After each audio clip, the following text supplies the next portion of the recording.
কিন্তু দুদকের অনুসন্ধানের পর থেকে এখানে আর দেখা যাচ্ছে না তাদের। ব্যবসা প্রতিষ্ঠানের অফিসেও যাতায়াত নেই বেনজিরের। দুদকের তলবি নোটিশও সরাসরি তাদের হাতে পৌঁছাতে পারেনি অনুসন্ধান টিম। সাবেক আইজিপি বেনজির আহমেদের বিরুদ্ধে ওঠা দুর্নীতির অভিযোগ তদন্ত করছে দুদক। এর মধ্যে গুঞ্জন উঠেছে ব্যাংকের সব অর্থ তুলে নিয়ে দেশের বাইরে চলে গেছেন তিনি। আসসালামু আলাইকুম প্রিয় দর্শক, আপনাদের সাথে গুরুত্বপূর্ণ একটি ভিডিও শেয়ার করব। বেনজির আহমেদের বিরুদ্ধে দুর্নীতির অভিযোগ রয়েছে এবং কোটি কোটি টাকা দুর্নীতি এবং অটল সম্পত্তির মালিক তিনি। গোপালগঞ্জে তিনি 4 ভাগের 3 ভাগ কিনে ফেলেছেন, প্রতিদিন 14 শতক করে কিনতেন এবং তিনি করেছেন টাকার পাহাড়। তা প্রিয় দর্শক, হঠাৎই তার 33টি অ্যাকাউন্ট, কোনো অ্যাকাউন্টে 1টি টাকাও নেই। এত টাকা কোথায় গেল? তিনি যদি দুর্নীতি না করে থাকে তাহলে যে পত্রিকায় ছাপানো হয়েছে তার বিষয়ে দুর্নীতির অভিযোগ, তার বিরুদ্ধে মামলা করার কথা, তিনি কিন্তু মামলা করেনি। তাহলে 33টি অ্যাকাউন্ট একজন ব্যক্তির নামে কি করে হয়? একজন ব্যক্তির নামে 1 থেকে 2টি অথবা 3টি অ্যাকাউন্টই হতে পারে, সেখানে তার নামে 33টি অ্যাকাউন্ট। ব্যাঙ্ক অ্যাকাউন্ট তার জব্দ করা হবে এবং তার সম্পত্তিগুলো ফ্রিজ করা হয়েছে। এই মুহূর্তে 33টি অ্যাকাউন্টের টাকা তার আত্মীয় স্বজন, পরিবার এবং তার যে বাড়ির চাকর বাকর আছে তাদের অ্যাকাউন্টে ট্রান্সফার করা হয়েছে। অবশেষে বেনজির আহমেদকে খুঁজে পাওয়া যাচ্ছে না। তিনি চলে গেছেন সিঙ্গাপুরে তার স্ত্রী চিকিৎসা নেওয়ার জন্য। প্রিয় দর্শক, এতদিন তার স্ত্রীর জন্য কোথাও চিকিৎসার প্রয়োজন হয়নি, হঠাৎ করেই কেন চিকিৎসার প্রয়োজন হলো তার স্ত্রীর? যদি স্ত্রীর চিকিৎসা নিতে হয় তাহলে বেনজির আহমেদ একাই যাবে সেই স্ত্রীকে নিয়ে। তার 3 কন্যা এবং তিনি তার স্ত্রী সপরিবারে চলে গেছে সিঙ্গাপুরে। এদিকে দুদক কিন্তু অভিযানে নেমেছে তার সকল সম্পত্তির বিষয়ে তদন্ত করার জন্য। প্রিয় দর্শক, এমন মুহূর্তে 33টি অ্যাকাউন্টের টাকা উধাও। তা দর্শক, কিছুদিনের মধ্যে অর্থাৎ 2025 সালের মধ্যে গ্রিস বুকে নাম লিখতে যাচ্ছেন বেনজির আহমেদ, যে গোপালগঞ্জ জেলার 4 ভাগের মধ্যে 3 ভাগ তিনি কিনে ফেলেছেন। তিনি এত পরিমাণ টাকার পাহাড় গড়েছে যা অন্য অন্য নেতার পক্ষে সম্ভব না এত অল্প সময়ে। তার জীবনে 33 থেকে 36 লক্ষ টাকা চাকরির স্যালারি পেয়েছেন, সরকারি চাকরি।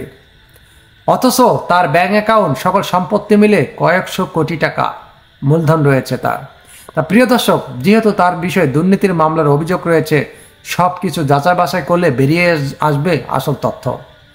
যেহেতু তার বিষয়ে দুর্নীতির অভিযোগ রয়েছে, দুর্নীতি কমিশন অর্থাৎ দুদক এই বিষয়ে পর্যবেক্ষণ করলে উঠে আসবে আসল তথ্য।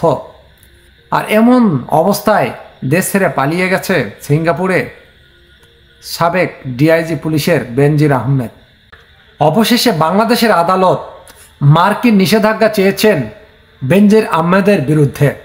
কেননা যে কোনো মুহূর্তে যুক্তরাষ্ট্র বা আমেরিকা পালিয়ে যেতে পারে বেনজির আহমেদ, কারণ তার অনেক টাকা রয়েছে এবং যে কোনো মুহূর্তেই বিমান ভাড়া করে যেতে পারে।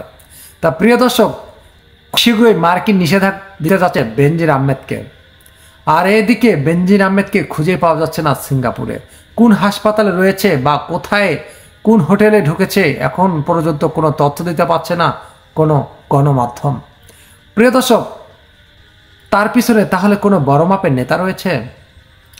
বিএনপি জামাত যদি এরকম কোনো কার্যকলাপ করত তাহলে দেশ থেকে কিন্তু তারা বাইরে যেতে পারত না। জামাত ইসলামী, শিবির অথবা চরমোনাই যে কোনো ব্যক্তি বা কোনো নেতা, তার বাড়িতে যদি এমন সম্পত্তি পাওয়া যেত বা এরকম টাকার পরিমাণ পাওয়া যেত তাহলে কিন্তু বাড়ির বাইরেই তিনি বের হতে পারতো না, তাকে এতক্ষণে গ্রেপ্তার করা হতো, তিনি কারাগারে থাকতো। অথচ একজন মহাপরিচালক র্যাবের এবং পুলিশের সাবেক ডিআইজি বেনজির আহমেদ, তিনি তার চাকরি জীবনে 33 থেকে 36 লক্ষ টাকা ইনকাম করেছে এবং সেটা হয়তো ব্যবসাতে খেটেছে, সেখান থেকে আরও কিছু টাকা উৎপত্তি হয়েছে বা লাভবান হয়েছে। তার মানে এই না শ এবং কোটি কোটি টাকার মালিক তিনি সেই টাকা দিয়ে গড়েছেন। যেহেতু তার বিষয়ে একটি পত্রিকা দুর্নীতি এবং তার পিছনে অন্ধকার জগৎ তুলে ধরেছে, ঘটনা যদি সত্যি না হয় তাহলে তিনি কেন 33টি অ্যাকাউন্টের টাকা হঠাৎই শূন্য করে ফেলবে? দুর্নীতি কমিশন থেকে যখন তার সম্পত্তি ফ্রিজ করা হয়েছে এবং তিনি জানতে পেরেছে তার অ্যাকাউন্ট হোল্ড করা হবে এবং ফ্রিজ করা হবে, সেই মুহূর্তে তার অ্যাকাউন্টের টাকা বিভিন্ন আত্মীয় স্বজন এবং তার চাকর বাকরের অ্যাকাউন্টে ট্রান্সফার করা হয়েছে। ব্যাংক এ পর্যন্ত কোনো তথ্য দিচ্ছে না, এ বিষয়টি ব্যাংক গোপন করেছে। জানি না ব্যাংক কখন তথ্য দেবে, তখন আমরা সকলে জানতে পারবো। একটু সময়ের অপেক্ষা। এই সময়ের অপেক্ষা করতে করতে বেনজির আহমেদকে খুঁজেই পাওয়া যাচ্ছে না। হঠাৎই বাংলাদেশ থেকে উধাও। তিনি গিয়েছেন তার স্ত্রীকে নিয়ে সিঙ্গাপুরে চিকিৎসা করার জন্য। এতদিনে তার স্ত্রী অসুস্থ হয়নি, তার পরিবারের কেউ না। যখন দুদক দুর্নীতি কমিশন যখন নামলো তদন্তে তার সকল সম্পত্তি খুঁটিনাটি বিষয়ে, সে মুহূর্তে তার স্ত্রী প্রচণ্ড অসুস্থ হয়ে পড়ে এবং না হয় সিঙ্গাপুর হাসপাতালে। অথচ খুঁজে পাওয়া যাচ্ছে না সিঙ্গাপুর কোনো হাসপাতালে তার স্ত্রী কোথায়। প্রিয় দর্শক, এটা যদি অন্য অন্য দলীয় করতো তাহলে এতক্ষণ দেখতেন তাদেরকে কারাগারে ঢুকে জীবনে 12টা বাজিয়ে দিত। তা প্রিয় দর্শক, হয়তো এর পেছনে বড় কোনো নেতা রয়েছে এবং নেতার হাত রয়েছে। অল্প সময়ের মধ্যে এরকম বেনজির আহমেদ টাকার পাহাড় গড়েছে। আরেকজন পুলিশের সাবেক শিমুল, তিনিও কিন্তু টাকার পাহাড় গড়েছে। দুর্নীতি দমন কমিশন থেকে তার প্রতি অভিযোগ তুলেছে এবং পত্রিকাতে তার বিষয়ে অভিযোগ রয়েছে দুর্নীতির। প্রিয় দর্শক, তিনিও অনেক সম্পত্তি, বাড়ি গাড়ি হোটেল অনেক কিছু ক্রয় করেছে। তিনি যে পরিমাণে বেতন পেয়েছে তার চাইতে 5 গুণ টাকা তিনি ইনকাম করেছে অবৈধ পথে। তার বিষয়ে দুর্নীতি দমন কমিশন পদক্ষেপ নিয়েছে। না জানি তিনিও কখন দেশ ছাড়া হয়ে যায়। তা দর্শক, আপনাদের সাথে আবারও দেখা হবে। অবশ্যই আপনাদের মতামত কমেন্ট বক্সে লিখে জানাবেন। সত্য কখনো চাপা থাকে না, সত্য অবশ্যই উদ্ঘাটন হবে।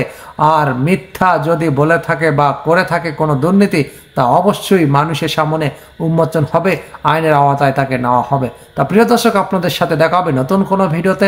আল্লাহ হাফেজ।